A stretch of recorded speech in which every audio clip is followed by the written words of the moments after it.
Hello MSc students, कल अपन ने जो पढ़ा था बेंजोफ्यूरेन, उसी के आगे का टॉपिक है बेंजोथायोफिन। ठीक है, इसमें क्या होता है, उसमें क्या था कि बेंजीन रिंग थी, उसके साथ में एक 5 मेंबर्ड रिंग फ्यूज थी और उसके साथ में हेटेरो एटम के रूप में ऑक्सीजन था। इसमें क्या होगा, थायोफिन है तो यानी इसमें हेटेरो एटम के रूप में सल्फर होगा। बेंजोथायोफिन यानी एक बेंजीन रिंग होगी, उसके साथ में एक फ्यूज्ड रिंग होगी जो कि कैसी होगी, 5 मेंबर्ड रिंग होगी और उसमें हेटेरो एटम के रूप में प्रेजेंट होगा सल्फर। ठीक है, तो इसका सबसे पहले इंट्रोडक्शन देखते हैं कि benzothiophene is an aromatic organic compound, यानी कि एक एरोमेटिक ऑर्गेनिक कंपाउंड है बेंजोथायोफिन। और इसमें सेकंड पॉइंट है कि थायोफिन को हम बेंजोथायोफिन के रूप में जानते हैं। ठीक है, और इसका फर्स्ट ऑब्टेंड किया गया है सिंथेसिस, यानी सबसे पहले एरोमेटिक हेटेरो कंपाउंड्स में सबसे पहले इसका सिंथेसिस खोजा गया था। सिंथेसिस में सबसे पहले किसकी खोजी गई थी, बेंजोथायोफिन की सिंथेसिस सबसे पहले खोजी गई थी 1902 में। ठीक है, इसे कोल तार से आइसोलेटेड किया जाता है। ठीक है, इसे कोल तार से आइसोलेटेड किया जाता है, यानी कोल तार जो अपन सड़क बनाने में, रोड बनाने में यूज़ में लेते हैं वो कोल तार होता है। ठीक है, उससे ये आइसोलेटेड होता है, यानी उससे उत्पन्न होता है। इसका IUPAC नाम 1 बेंजोथायोफिन है। ठीक है, यानी 1 नंबर रिंग किसकी है, बेंजीन की, इसलिए 1 बेंजो हो गया और थायोफिन ये थायोफिन वाली रिंग है। इसका अदर नाम क्या है, बेंजो बी थायोफिन, यानी ए नाम दिया अपन ने बेंजीन वाली रिंग को और बी नाम दिया अपने थायोफिन वाली रिंग को, तो इसलिए बेंजो बी, बेंजो के साथ में बी वाली रिंग से कौन जुड़ा हुआ है, थायोफिन, इसलिए इसका नाम बेंजो बी थायोफिन है। इसका मॉलिक्यूलर फार्मूला मोस्ट इंपॉर्टेंट होता है, सब एलिमेंट्स के, ये सब कंपाउंड्स के आप लोगों को मॉलिक्यूलर फार्मूला याद रखना है, C8H6 और S, इसका ये मॉलिक्यूलर फार्मूला है। और नेक्स्ट पॉइंट क्या है कि बेंजोथायोफिन की स्मेल कैसी होती है, नेफ्थलीन के जैसी होती है, नेफ्थलीन के जैसी इसकी स्मेल होती है।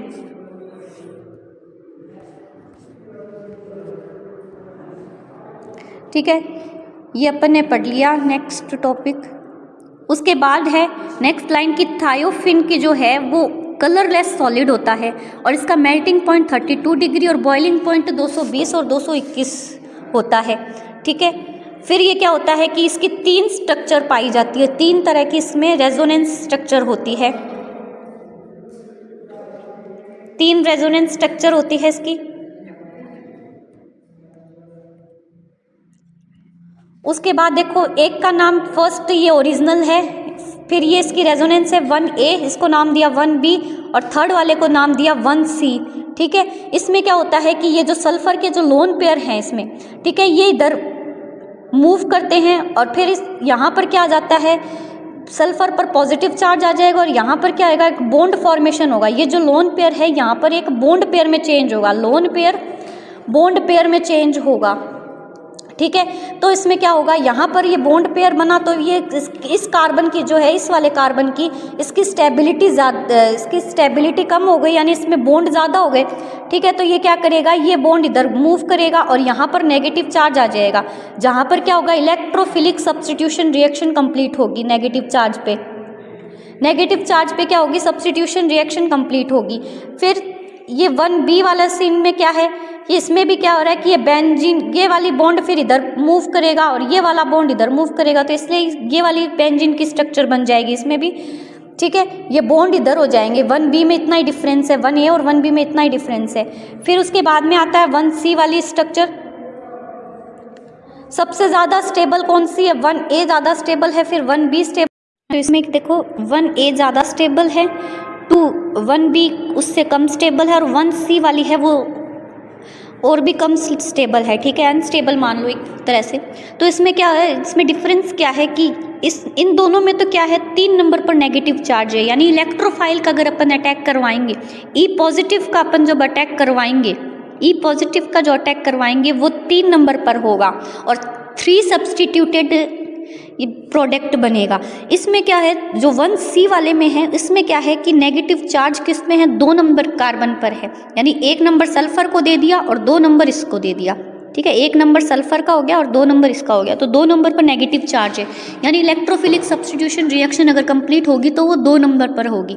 ठीक है, उसके बाद आता है सिंथेसिस ऑफ बेंजोथायोफिन। सिंथेसिस की फर्स्ट रिएक्शन है, काफ़ी सारी सिंथेसिस खोजी गई है इस बेंजोथायोफिन की, उसमें फर्स्ट रिएक्शन है कि benzothiophene is prepared by the reaction between, किस किस के बीच में रिएक्शन करवाना है, एल्कीन सब्सटीट्यूटेड 2-ब्रोमोबेंजीन, यानी ये एल्किल सब्सटीट्यूशन हो गया और 2 नंबर पर क्या जुड़ा हुआ है, ब्रोमो जुड़ा हुआ है बेंजीन के, और ये दोनों किस पे है, बेंजीन पर है, तो इसका नाम हो गया एल्कीन सब्सटीट्यूटेड 2-ब्रोमोबेंजीन, यानी 2 नंबर पर ब्रोमो जुड़ा हुआ और ये सारे एल्किल सब्सटीट्यूटेड भी किस पे जुड़ी हुई है, बेंजीन पर जुड़ी हुई है। इसकी रिएक्शन करवानी है आइदर सोडियम सल्फाइड और पोटेशियम सल्फाइड, या तो सोडियम सल्फाइड ले लो या पोटेशियम सल्फाइड ले लो, इसके साथ में रिएक्शन करवाएंगे तो अपने को बेंजीन थायोफिन जो अपना डिजायर्ड प्रोडक्ट है बेंजोथायोफिन वो प्राप्त हो जाएगा। ये बेंजोथायोफिन कैसा प्राप्त होगा, सब्सटीट्यूटेड प्राप्त होगा, यहाँ पर एल्किल ग्रुप जुड़ी हुई है ना, तो इसको कहते हैं प्रतिस्थापी, तो एक प्रतिस्थापी जुड़ी हुई है यानी कि सब्सटीट्यूटेड बेंजोथायोफिन मिलता है अपने को। और ये सब्सटीट्यूटेड क्यों मिलता है, क्योंकि अपन ने रिएक्टेंट ही कैसा लिया था, सब्सटीट्यूटेड वाला ही लिया था, ठीक है। तो इसकी रिएक्शन अगर सोडियम सल्फाइड के साथ में करवाते हैं तो सब्सटीट्यूटेड, और सब्सटीट्यूशन एल्किल सब्सटीट्यूशन कौन से पोजीशन पर जुड़ा हुआ रहेगा, 2 नंबर पोजीशन पर जुड़ा हुआ रहेगा, ठीक है। उसके बाद सेकंड सिंथेसिस आती है। सेकंड सिंथेसिस में क्या करता है, थायोयूरिया कैन बी यूज्ड, ये थायोयूरिया है, C++SNH2, ठीक है, ये थायोयूरिया है।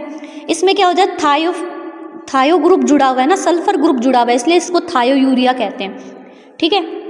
बाकी अगर नॉर्मल यूरिया की बात करें तो इसमें सल्फर की जगह ऑक्सीजन जुड़ा हुआ रहता है, बस इतना ही डिफरेंस रहता है। तो थायोयूरिया को रिएजेंट के रूप में यूज़ किया, सोडियम सल्फाइड और पोटेशियम सल्फेट, सोडियम सल्फाइड और पोटेशियम सल्फेट की जगह पर किसका यूज़ किया है, थायोयूरिया का यूज़ किया, वही एल्किल सब्सटीट्यूटेड है, ये भी बेंजीन एल्किल सब्सटीट्यूटेड है। और इसकी रिएक्शन जब थायोयूरिया के साथ में करवाया तो अपना बेंजोथायोफिन बना है, ये भी क्या है, एल्किल सब्सटीट्यूटेड बेंजोथायोफिन बना है, यानी सब्सटीट्यूटेड बेंजोथायोफिन बना है, ठीक है। और इसमें भी सब्सटीट्यूशन कहाँ हुआ है, 2 नंबर कार्बन पर हुआ है, ठीक है। उसके बाद थर्ड वाली रिएक्शन आती है, थर्ड सिंथेसिस आती है in the presence of gold catalyst. इसमें किसकी प्रेजेंस लेनी है, गोल्ड कैटलिस्ट की प्रेजेंस लेनी है। A more complex 2,3 di substituted benzothiophene can be synthesized, यानी कि ये 2 नंबर पर और 3 नंबर पर सब्सटीट्यूशन जुड़ा हुआ है, इसलिए इसको कहें 2,3 डाई सब्सटीट्यूटेड बेंजोथायोफिन का निर्माण होता है। इसमें क्या किया है, देखो ये वाला कार्बन, ये डबल ट्रिपल बॉन्ड वाला कार्बन और इस वाले कार्बन के बीच में बॉन्ड बना है, ठीक है ना, इधर बॉन्ड बना है, ये बेंजोथायोफिन वाली रिंग प्रेजेंट हुई है। सब्सटीट्यूटेड वही है, R ये R, ठीक है ना। तो यहाँ पर ये बेंजीन का ट्रिपल बॉन्ड टूटा है, बेंजीन का कार्बन का ट्रिपल बॉन्ड टूटा और इस कार्बन के साथ में बॉन्ड बना है, ठीक है। देखो ये वाला ट्रिपल बॉन्ड है कार्बन और ये वाला कार्बन, इसके बीच में बॉन्ड बना है, ठीक है। तो ये एल्किल सब्सटीट्यूटेड और 2,3 डाई सब्सटीट्यूटेड, यानी 2 नंबर पर और 3 नंबर पर सब्सटीट्यूशन हुआ है और ये बेंजोथायोफिन का फॉर्मेशन हो गया, ठीक है। उसके बाद एक मोस्ट इंपॉर्टेंट सिंथेसिस आती है, ये जनरल मेथड ऑफ सिंथेसिस होती है बेंजोथायोफिन और बेंजोफ्यूरिन, यानी इस वाली सिंथेसिस से हम बेंजोथायोफिन भी बना सकते हैं और बेंजोफ्यूरिन भी बना सकते हैं, ठीक है। इसमें पहले क्या लेना है, X बराबर क्या हो सकता है, या तो सल्फर हो सकता है या ऑक्सीजन हो सकता है, ठीक है। इसकी रिएक्शन अपने को करवानी है ClCS2COOH के साथ में, ठीक है, ClCS2COOH के साथ में करवानी है। इसमें क्या होता है कि ये X यहाँ से HCl बाहर, ये वाला H और ये वाला Cl बाहर, HCl बाहर, ये वाला क्या हो जाएगा, बचा हुआ ये CS2COH इसके साथ में जुड़ जाएगा। अब यहाँ से ये बेंजीन के ऊपर से H निकलेगा और ये वाला OH यहाँ से H2O बाहर निकलेगा, ठीक है। और यहाँ पर ये बॉन्ड का फॉर्मेशन हो जाएगा इस वाले बेंजीन वाले और ये वाले कार्बन के बीच में, ठीक है।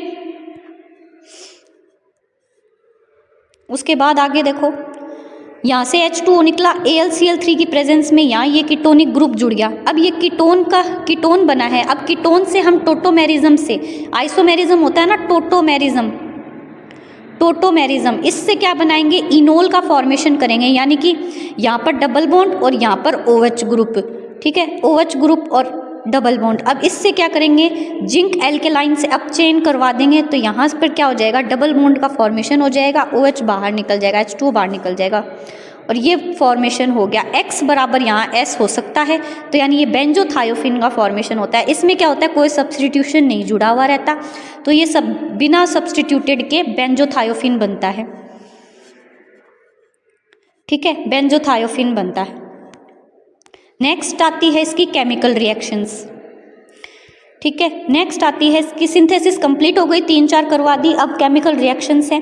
केमिकल रिएक्शन क्या होती है, इलेक्ट्रोफिलिक सब्स्टिट्यूशन रिएक्शन होती है ना कोई भी सिस्टम में, तो वो क्या होता है, रिजियो सेलेक्टिव क्या होता है, यानी कि इलेक्ट्रोफिलिक का अटैक, ई पॉजिटिव का अटैक कौन सी पोजीशन पर होना है वो सेलेक्टिव रहता है, यानी कि उनको पहले से ही पता रहता है कि 2 नंबर पर जुड़ना है या 3 नंबर पर जुड़ना है। लेकिन जो इसमें होता है बेंजोथायोफिन वाली जो रिएक्शन होती है, उसमें इलेक्ट्रोफिलिक होता है, वो लेस रिजियो सेलेक्टिव होता है, यानी कि जो इलेक्ट्रोफिल का अटैक है वो कहीं पर भी हो सकता है, या तो 2 नंबर पर हो सकता है या 3 नंबर पर हो सकता है। 3 प्रोडक्ट बन सकते हैं, दो सब्स्टिट्यूटेड वाला प्रोडक्ट बन सकता है, 4 नंबर पे हो सकता है, 6 नंबर पे हो सकता है, 7 नंबर पे हो सकता है, किसी पर भी हो सकता है। ठीक है ना, तो ये लेस रिजियो सेलेक्टिव होता है। इसमें देखो पहले करवाया नाइट्रीकरण करवाया HNO3 की प्रेजेंस में, तो इसमें क्या हुआ, 3 नंबर पर नाइट्रो ग्रुप जुड़ गया, 3 नंबर पर जुड़ गया, ये कितने % बना है, 55% बना है। बाकी के परसेंटेज बचे हैं वो क्या बनेंगे, कुछ 4 नंबर पर जुड़ेगा, कुछ 6 नंबर पर जुड़ेगा, ये 7 नंबर पर नाइट्रो ग्रुप जुड़ा हुआ प्रोडक्ट बनेगा। ठीक है ना, तो ये 3 नंबर वाला जो सब्स्टिट्यूटेड होता है इसका नाम क्या है, 3 नाइट्रो बेंजोथायोफिन बनता है। ठीक है, ये देखो 3 नाइट्रो बेंजोथायोफिन बनता है। 55% ये 3 नंबर वाला बनता है, बाकी 45% जो है वो 4 नंबर भी बन सकता है, 6 नंबर का बन सकता है, 7 नंबर का बन सकता है, 2 नंबर का, ये माइनर प्रोडक्ट्स के रूप में होंगे। ठीक है, ये मेजर होता है आपका 3 नाइट्रो बेंजोथायोफिन, ये होता है ये आपका ये मेजर प्रोडक्ट के रूप में होता है। सेकेंड इसकी केमिकल रिएक्शंस हैं ब्रोमिनेशन Br2 के साथ में। ठीक है ना, तो ये Br 3 नंबर पर जुड़ गया। ठीक है, ये 3 नंबर पर हुआ है, तो इसका नाम क्या हो गया, 3 ब्रोमो बेंजोथायोफिन। ठीक है, और फिर इसके बाद में क्लोरोमेथिलेशन करवाया है, तो इसमें CH2Cl के साथ CH2Cl जुड़ेगा, तो वो 3 नंबर पर जुड़ेगा, तो इसका नाम क्या हो गया, 3 क्लोरोमेथिल बेंजोथायोफिन। ठीक है, ये केमिकल रिएक्शंस हो रही हैं इसकी। फिर उसके बाद में ऑक्सीडेशन, ये मोस्ट इंपॉर्टेंट है ये ऑक्सीडेशन। इसमें क्या होता है, H2O2 के साथ में रिएक्शन करवाएंगे, तो ये O2 जो है वो सल्फर के साथ में जुड़ेगा। ठीक है, SO2 बन जाएगा, तो इसका नाम क्या हो गया, 1,1 डाइऑक्सो, यानी 1 नंबर पर सल्फर होता है, 2 नंबर पर ये कार्बन होता है, तो 1 नंबर वाला सल्फर, यानी सल्फर के साथ में 2 ऑक्सीजन जुड़े हुए हैं, तो 1,1 डाइऑक्सो थायोफिन या बेंजोथायोफिन। ठीक है ना, ये इसका नाम होगा। उसके बाद क्या किया है इसका, उसके बाद इसका क्या कर दिया, अप चेन कर दिया, तो क्या हो गए, ये बॉन्ड हट जाएगा, यहाँ पर क्या हो जाएंगे, डबल बॉन्ड हट के एक हाइड्रोजन, एक हाइड्रोजन इसके पास, एक हाइड्रोजन इसके पास में। अप चेन होता है तो हमेशा H2 का ऐड होता है, ये याद रखना। तो ये बॉन्ड हट जाएगा और इसके साथ में एक H इसके साथ में, एक H इसके साथ में। ठीक है ना, तो इसका नाम क्या हो जाएगा अब, 1,1 डाइऑक्सो। 1,1 डाइऑक्सो तो है ही, यहाँ पर देखो SO2 तो है ही है, लेकिन साथ में क्या हो गया, 2 हाइड्रोजन का और जुड़ा है, तो वो कितने नंबर पर जुड़ा है, देखो 2 और 3 नंबर पे, तो लिखेंगे 2,3 डाइहाइड्रो बेंजोथायोफिन। तो इसका पूरा नाम क्या हो गया, 1,1 डाइऑक्सो और 2,3 डाइहाइड्रो बेंजोथायोफिन। ठीक है, ये देखो 1,1 डाइऑक्सो और 2,3 डाइहाइड्रो बेंजोथायोफिन। ठीक है, ये इसका नाम हो जाएगा।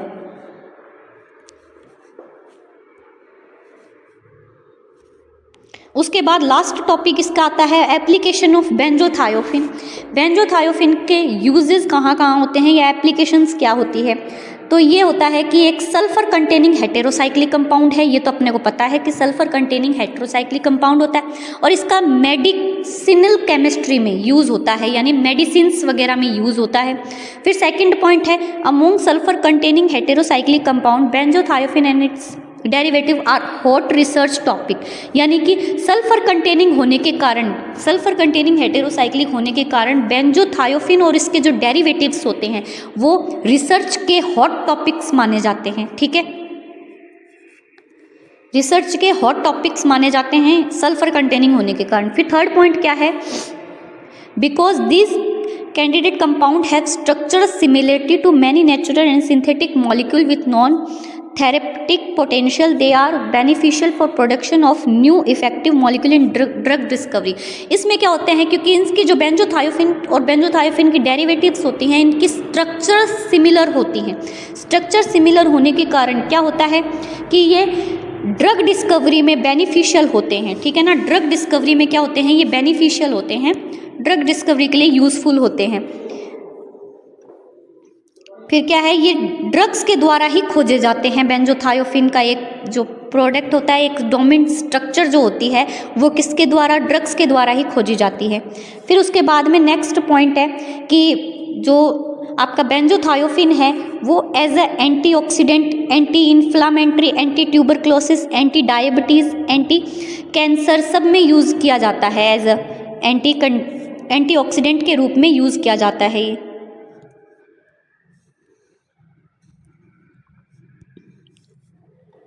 उसके बाद क्या है, एंटीऑक्सीडेंट एंटी हो गया। उसके बाद में ये क्या है, बेंजोथायोफिन होता है वो वेरी इफ़ेक्टिव होता है एज ए क्लिनिकल ड्रग, यानी क्लिनिकल ड्रग के रूप में अगर इसको यूज़ करें तो ये काफ़ी ज़्यादा इफ़ेक्टिव होता है और ये वेरियस डिजीज़ को ठीक करने में भी काम आता है, यानी काफ़ी सारी डिजीज़ इससे ठीक